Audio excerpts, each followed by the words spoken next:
and somehow I figured out how to get in the control panel and like change the colors, and no one else knew how to do it, so the teachers couldn't undo it, and I just found it hilarious.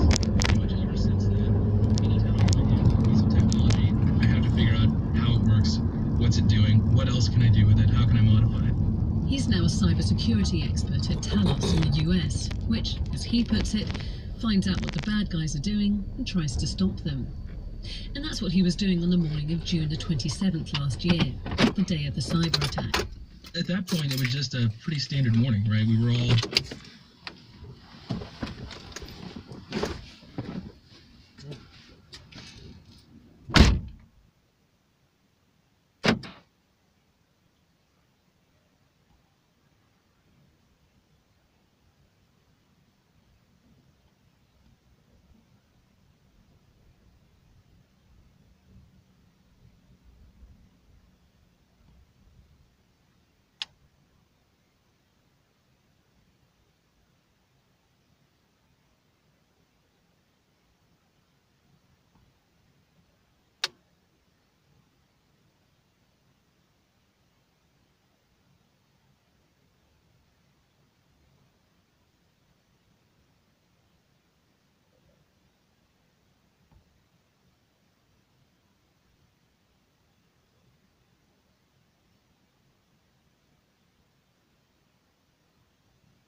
Impossible to detect until it was too late. Companies and governments were left reeling, asking one question. Who did it? Part 3. The case for the prosecution. The job came without a description, and that made it very exciting. That's Sean Canoe. In 2011, he became the first ever US intelligence officer for cyber issues. He had the job for 5 years.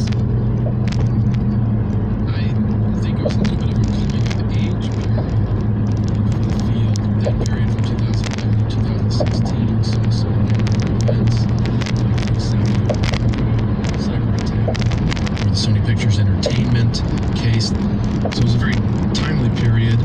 And when those cyber attacks hit, his office would gather information from intelligence agencies to find out who was behind them.